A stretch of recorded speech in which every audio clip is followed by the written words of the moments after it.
Welcome to the Earth Keepers podcast. This podcast is for people who seek new and better ways to love and care for the earth. It's a podcast for anyone who is deeply concerned about the harm being done to the environment on a local and global level. It's a podcast that builds community and connection between people of like heart and mind, people who believe that earth care should be integrated into every aspect of life. And for many in the Earth Keepers community, that includes our spiritual practices. My name is Forrest Inslee, and in this episode, we'll be talking to Tri Robinson, rancher, environmentalist, retired evangelical pastor, and author of several books. He is also the subject of a recently released film entitled Cowboy and Pastor, The Life and Times of Tri Robinson. In this strange era when so many religious folks deny climate change and actively ignore issues of environmental injustice, Tri has dedicated much of his life to persuading conservative Christians that their faith actually requires them to care for the earth. At the same time, Tri stands with those who stand outside of conservative culture and offers visions of a new kind of Christ follower and a new kind of church. In his most recent book, Reform, The Decline of American Evangelicalism and a Path for the New Generation to Reform Their Faith, he writes, "It is my belief that one day an emerging generation will grasp the biblical values of environmental degradation as it relates to the world's extreme poor and other issues of social injustice such as human trafficking, human inequality, civil rights, and the rejection of foreigners."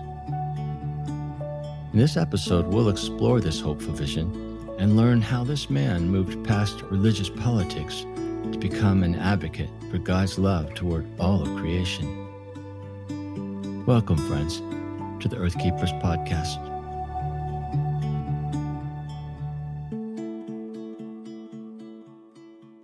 So, Troy, you've got a film coming out this month. It's called Cowboy and Preacher, The Life and Times of Tri Robinson. Maybe tell us a bit about this film and tell me why someone thought it was important to make a film about you. I don't know why he thought it was important to make a film about me, but I'll tell you kind of the story is that I had written a book, actually two books, almost 20 years ago. Well, 15 years ago, Saving God's Green Earth, and then another book called Small Footprint, Big Handprint. Saving God's Green Earth, it was a unique book in its day in the fact that no evangelicals were writing books about the environment and why Christians should be taking the lead on creation care and the crisis that in those days, I mean, climate change was like almost a brand new term, even though we understood nobody was talking about it, especially in a conservative Christian crowd. And so the book made, somewhat of a splash in the evangelical world. I'd been on a numbers of interviews and radio talk shows and things talking about it. Really experienced actually a tremendous amount of pushback, and it was pretty painful, to be honest. The book told the story of how I came into this new epiphany reality that Christians should be leading the way in this and why it was a biblical thing. And anyway, the book made its way to England, and there was a filmmaker over there named Will Fraser.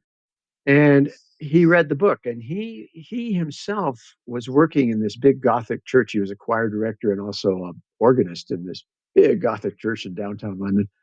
And he read the book, and he was asking himself the question is, why do American evangelicals, why are they so opposed to this idea of climate change? Now, you got to understand, he's living on an island, and the people in England get it and got it a long time ago, as did many of the European countries, knowing that they're going to get storm surge and they're going to have horrible ramifications of this problem if it actually materializes.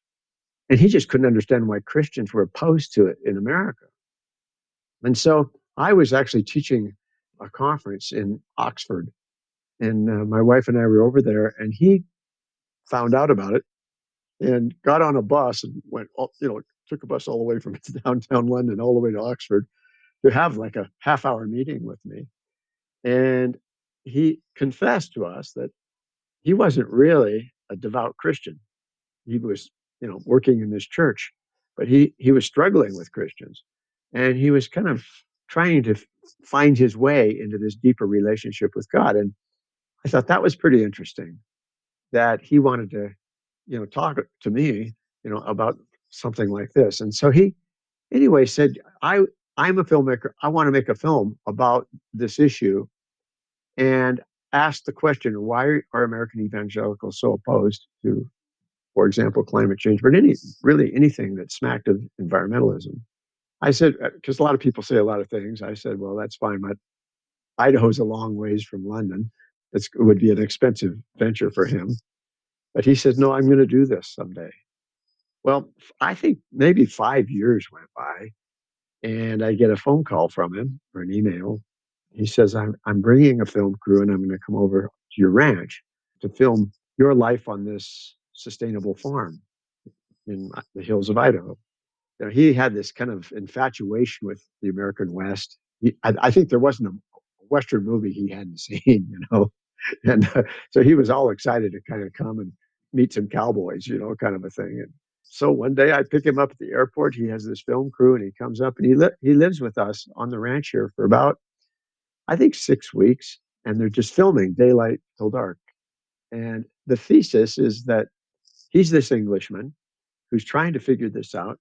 He hears about this American rancher, and he decides to come and meet him. And so he flies over. I meet him at the airport. He comes up here on the ranch.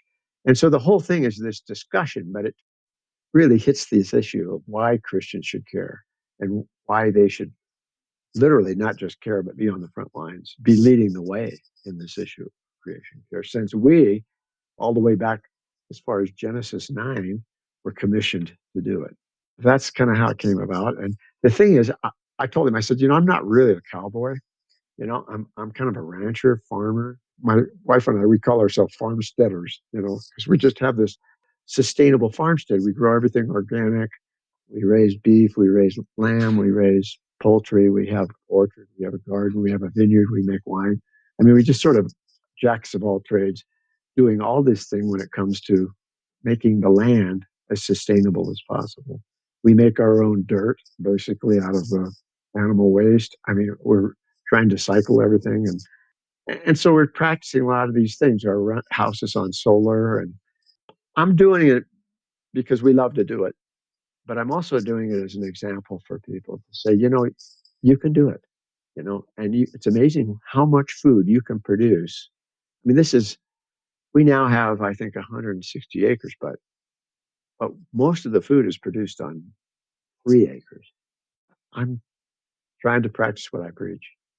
We have to take better care of this earth and be more mindful how we are producing the things that we need to exist on this earth without damaging everything in the process because of greed and because we want it, we want ours now, and we don't care about future generations and so on. And that's the part of this too, is we're involving our whole family, our kids and grandkids, and I mean everybody's here, and has a part to play.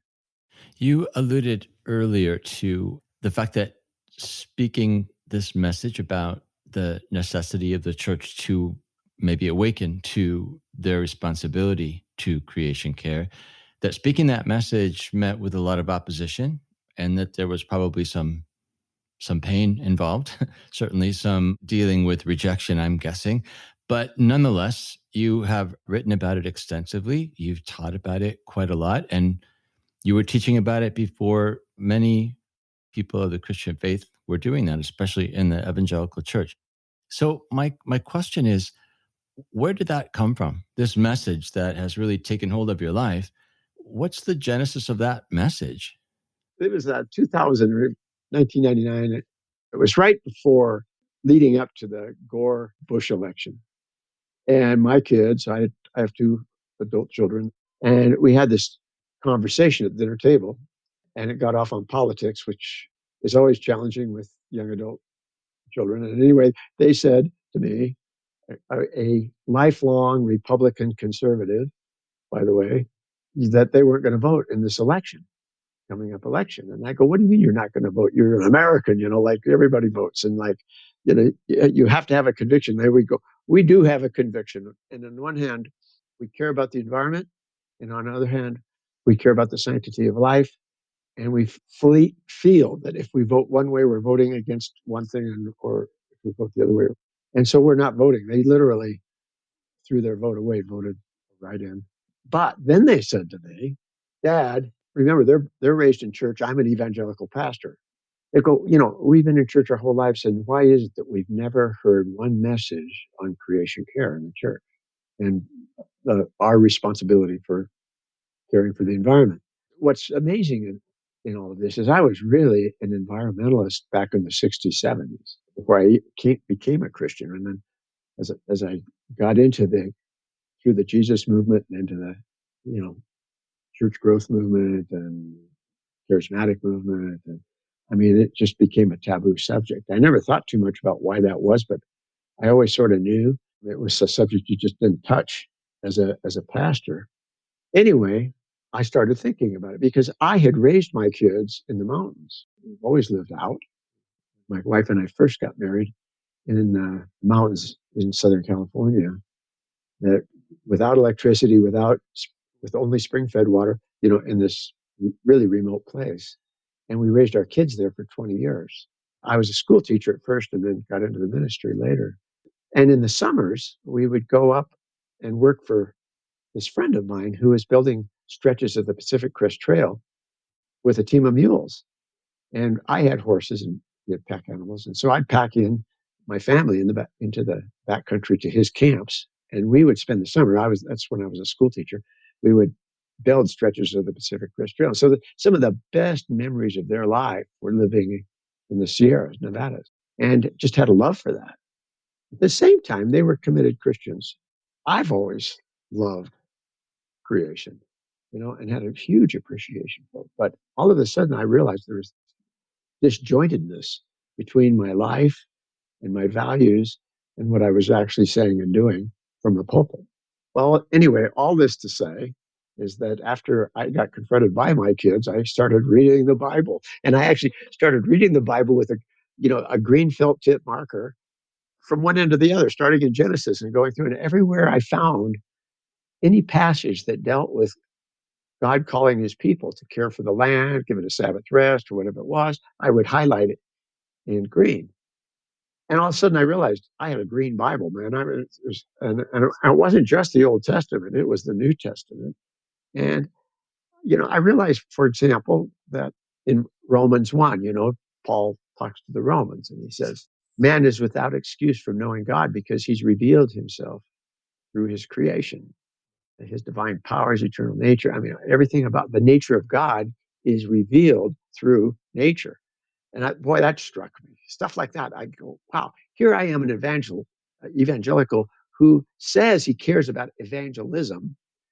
And I am actually demonizing, or at least saying nothing about this huge means of bringing people to Christ.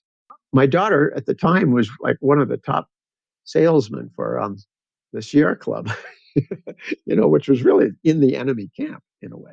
I just thought of her as kind of a radical, and my son was working for REI, so he was really into that outdoor recreational company and business, and so I realized they were kind of moving away from kind of church life, not God, but church, because of this issue, because this oxymoron, and this thing they couldn't understand, almost hypocritical.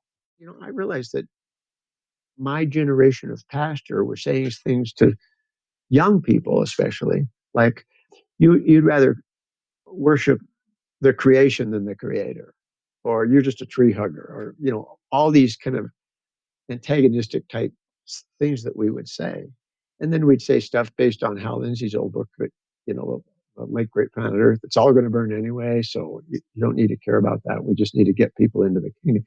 And yet, taking this thing where God's revealed himself, brought assurance of who he is and his very nature. I mean, when you think about creation, it's all about restoration and reconciliation and renewal. I mean, we had a fire come through here a few years ago and it just blackened this land. I mean, it just looked like the apocalypse, as many are experiencing right now in your state, in Oregon, California, and here too as well. I mean, and there, you just look at this and you're just going, it's over. I mean, this is horrible, you know. And then the next winter or the next comes, and then the next, and the snow falls, and then the spring comes, and then the wildflowers and the grass just becomes lush and green. You know, what what was looked like meant for evil turned out to be for good. The land was renewed. And you know, you think of a mountain stream, if left to itself, it'll purify itself in 100 yards. You know, I mean, it's just everything in nature is programmed for restoration and reconciliation. God can so easily be seen in his creation. So that was something I'd never really thought about as a pastor, that I was actually turning people away from the gospel because of, I can't say I was negative, I just didn't say anything. Anyway, that's sort of how it started. And then I I decided to preach. Now here I am in a capital city in a very red state, successful evangelical pastor, you know, in a city, and politicians in my church, mostly Republican politicians. And I decide that I'm going to preach this message on the assurance of God. How do we know God exists? I was actually teaching in the first John at the time.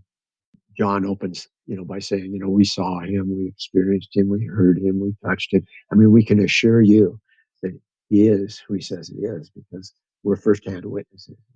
And that's an assurance. And we've always taught in my denomination that the activity of the Spirit is an assurance. When we see people healed, when we see God moving in people's lives, that's an assurance. And so there's numerous, you know, assurances. The Word of God and the validity of that. And, I mean, that's an assurance.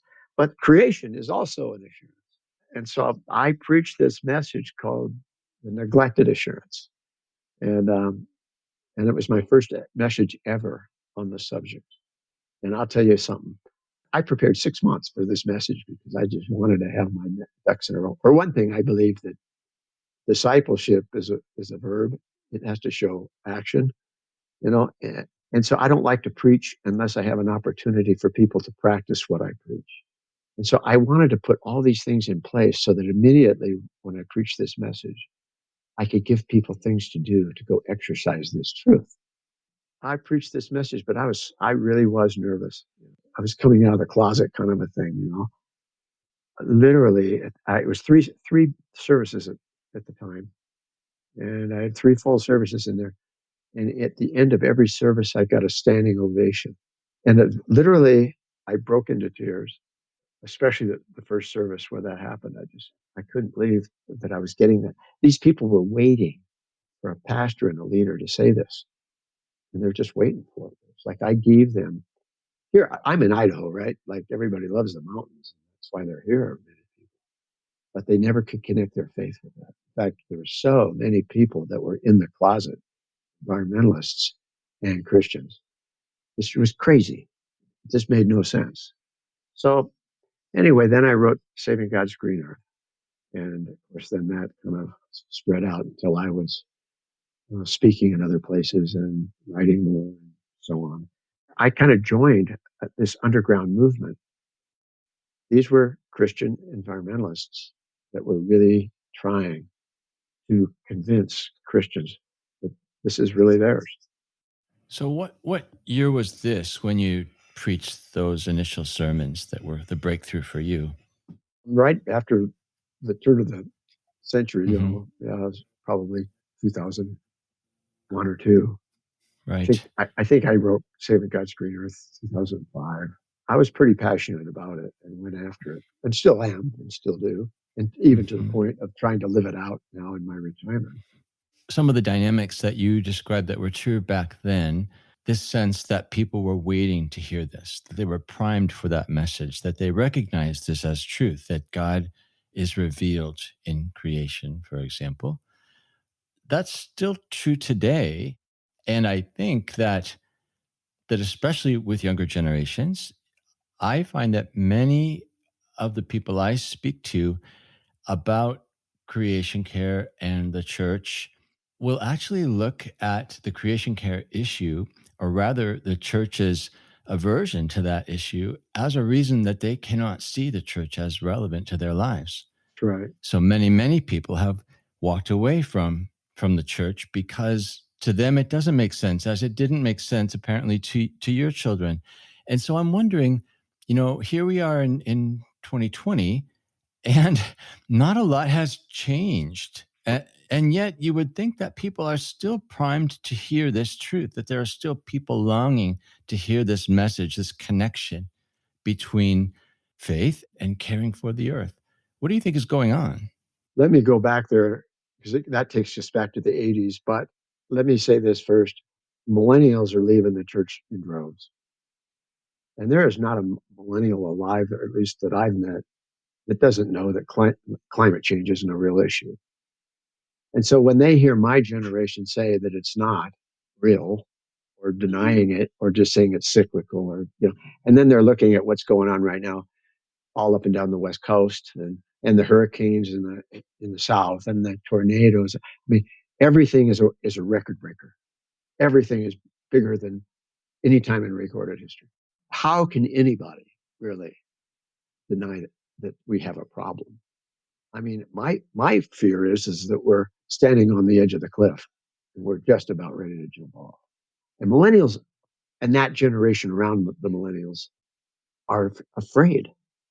There is a deep fear. They're not going to have a future on this earth if it keeps going the direction that it's going. But they're not turning to church for the hope and the answer because the church is sitting in this place of denial, or at least the evangelical church is. And their political views, which, by the way, is where all this started in the moral majority of the 80s, when a group of very powerful evangelical leaders got together and decided that they were going to take on certain subjects and they were going to hammer these things, and these were going to be the issues that they were going to champion actually politically. And sometimes I think, you know what? I don't know. I mean, this is cynical, but sometimes I think they figured that they couldn't change anything with prayer, so they wanted to turn to politics. But historically, and I just wrote a book about this, by the way, called Reform, or I wrote it 4 years ago about what I believed would come. The tagline was "The Decline of American Evangelicalism and a Path for a New Generation to Find Faith." And it was really about this issue. What happened to evangelicals that they became so politicized, literally being able to control who was going to be the president? How did that happen? And how did these two camps form? And how did the environment, for one, get thrown into the enemy's camp? Because that's exactly what happened. And it came down to, in that case, was Roe versus Wade in 73. And, I was a new Christian at the time, but I mean, nobody could deny, in the circles I was running with, that abortion was a bad thing. It's not something, to us, it was life, it was a human life, and it was a valued life. So it was a value we all shared. We had this deep belief in the sanctity of life. And see, back in the 60s and late 60s and early 70s, my generation were environmentalists. And there was a book written by York called The Population Bomb. And everybody read it. And basically he was saying that the world population was going to grow to 8 billion people in our lifetime. And the world couldn't sustain that. It wouldn't become sustainable anymore. And it's real scary, the thought of that, because here's why. I was born in 1948, and the world population in 1948 was, I think, 2.2 billion people. So from the time of creation, the Garden of Eden, it took all the way to the Industrial Revolution in the late 1800s for the world population to grow to 1 billion people. So late 1800s, mid 19, we're at over 2. And now, when the population bomb came out, I think the world, it was over 5 billion. So in my lifetime, it had already doubled. So it wasn't unbelievable for us to think that it could go 8, 10 billion people. And according to him, from a scientific view, the rainforest would be affected, animal life would be affected, and of course, ultimately, human life would be affected. But we never connected that idea with the sanctity of life, because everything we thought about the sanctity of life was the preborn. So we had this kind of smaller idea about what the sanctity of life was. An important idea, but a smaller idea than the fact that, this earth needs all life and it all works together. And without it, human life can't exist. What happened was some of these secular environmental groups, the Sierra Club, Greenpeace, and some of these groups, they still were standing in this fear and this belief that the earth was going to be affected by human population. And so they actually supported legislation for Roe versus Wade. Well, immediately they were the enemy. And with them went the entire environment. As this great chasm was developed. And that's what happened, to where we realized our major leaders of the kind of the religious right leadership of the evangelical movement were, we can't care more about polar bears or seals than we can about unborn children, that kind of thing. So that kind of rhetoric came out. And so that's why we were the way we were. In my book, I trace the kind of the evangelicalism and kind of up through that now, because there's wonderful things about evangelicalism. My wife and I, we were off to the mission fields and we were like smuggling Bibles into China. I mean, we were just like, it was just an incredible experience. That's kind of how that came about. So in my book, Reform, I said, and this was 4 years ago, I said the 2020s is going to be the 60s on steroids. The same pretty much issues, social justice issues, racial tolerance, the environment. We were talking about the greenhouse effect in the 60s, and now we're talking about climate change, which is just the reverse of the same problem. But now here we are. We're in the middle of all these crises every day, environmental crisis, and more coming. I think that, for example, we're going to really see more than we are right now. I think we're going to really see some issues with food on the planet and world hunger, and in this country as well. The hope is Christ, and the hope is that we're not, this isn't catching him by surprise. And he's looking for a faithful people, not to go and hide, not to hoard, but to get on the front lines. When you think of what's going on, for example, in Bangladesh, where the storm surges are now covering their farmlands, and so there's this mass migrations of people as a result of climate change. The church, instead of denying the problem, should be actually on the front lines helping the poverty of these areas.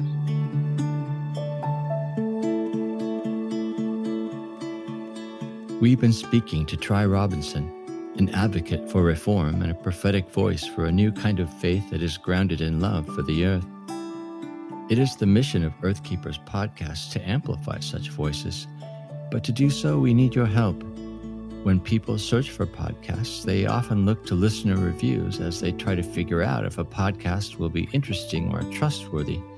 So, if you are a regular listener to this podcast, you could help us reach more of the people who need the Earthkeepers community by leaving a review in Apple Podcasts. You'll find the link to do that quickly and easily in this episode's show notes. And as an added inspiration, the first 5 people to post a review will get a copy of Tri Robinson's book, Reform. Just send us an email to podcast@circlewood.online and let us know when you posted the review. As always, we want to express our sincere gratitude to all of our listeners for standing with us as we advocate for our planet. Thank you.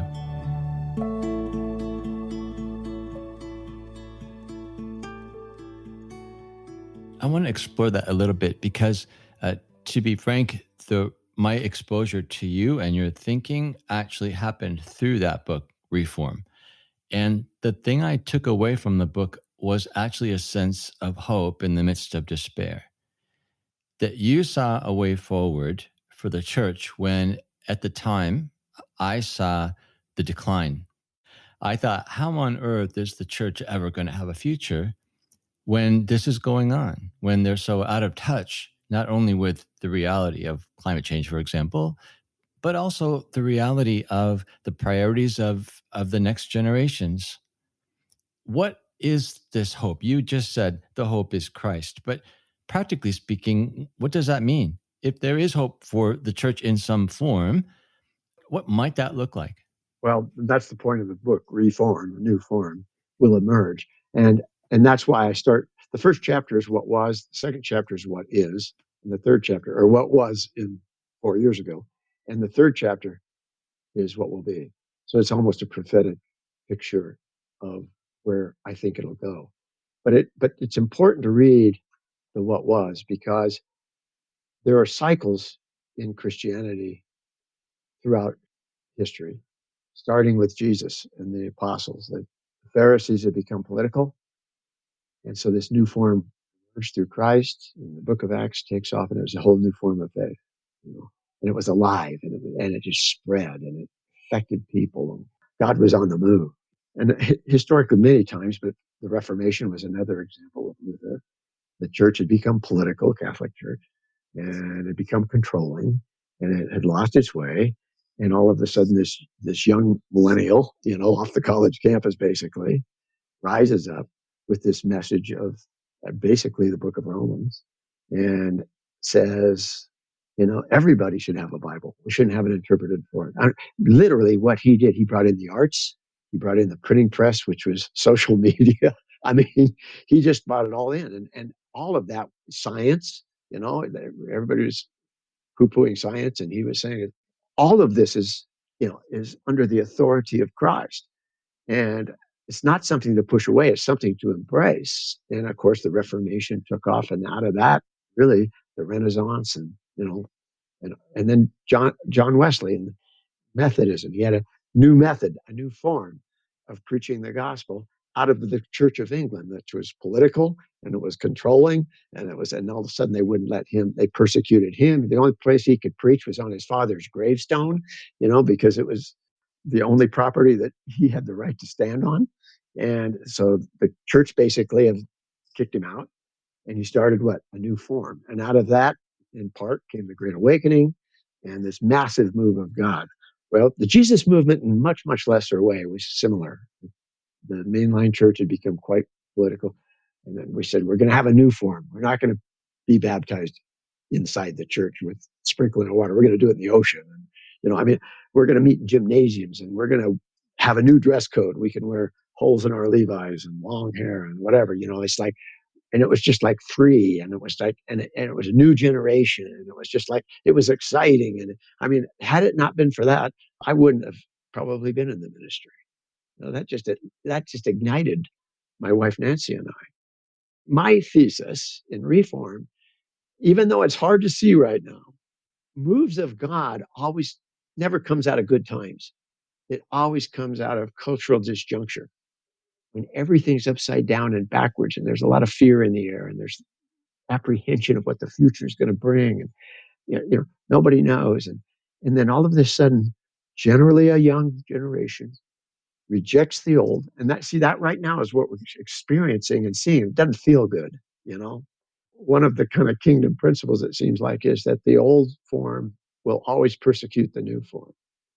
That always has happened. And I think that, well, what we see in this new move of God among this new generation, we're not going to like. My generation, for the most part, isn't probably going to like it. God's on the move right now, even working through something as bad as the coronavirus, where he literally has shut the church down from its old form. He's put it online, and it's a new form. I don't know if it's the new form, but I got a feeling there's something exciting coming. And I think we're going to actually see a new move of God through all of this. And it's going to be alive, and it's going to transcend all the crisis and all the problems. It seems to me that you're linking that then to this idea that Christ's followers need to be on the front lines of advocating for the earth. Mm-hmm. And there's a sense of justice in that, environmental justice, or justice for the rest of creation, not just humanity. But it makes me wonder then, how far does that justice equation go? What does this have to do with maybe the broader realms of social justice? And we see a lot of that right now being of concern to younger generations. How much of that do you think might factor into this new form, whatever that is? But I think that the characteristics of this move is going to be compassion, justice, and mercy. it takes us back to the essence of the gospel. Jesus, when he started his ministry, he said, "The Spirit of the Sovereign Lord's upon me. He's anointed me to what? Preach the gospel to the poor." That's number one. Heal the brokenhearted. I mean, go into the trenches with the people that are broken and need Christ and need God. And I also think, and this is another thing, I think it's going to look a little liberal. And that'll be another reason that evangelicals will push back on it so long. Because who cares about social justice? Who's really, pushing on the racial injustices? Who's pushing on the environmental crises? And it's the more liberal part of our country. And I know my granddaughter's one of those. She and I have gone round and round, but I realized, you know what? A lot of my thinking has come from just watching her generation and seeing where they're doing and how they're expressing their faith. And it's not the way we did. Our listeners come from all generations, and all of them care about about taking action. If you were to address, say, the younger folks and would have any advice for them in terms of being part of this change, contributing toward even the creation of new forms, what would you say to them? I'd say, don't give up. Don't become lethargic. Be passionate, but focus your passion in righteous ways. And know that God is real. He's alive. He's well. He's not being caught by surprise. In fact, this is a divine moment. So seize the moment. What would you say then to people who've maybe been around the block and people who have in the past been committed to older forms, say the evangelical church? How would you advise them if they wanted to see something different, or at least support the difference being developed and created? What advice would you give to them? When you see it, don't demonize it. Don't be negative. Don't push back on it. Encourage it. We've been speaking about reform in generational terms, but I will say that a lot of the interesting experiments that I've seen have actually been intergenerational, where perhaps a lot of the energy is coming from the dissatisfaction of younger folks with old forms. And yet there are plenty of people from all generations who are understanding that change has to happen, that the church must be in a different place, especially in terms of its stance and involvement with advocacy for the earth. I agree with you. And I know Yeah. those people. I hang out with those people. Yeah, me too. Yeah. Yeah. And there's a lot of them. I'm excited, actually, about where this could go. And I hope I'm around when it happens because I want to be a part of it.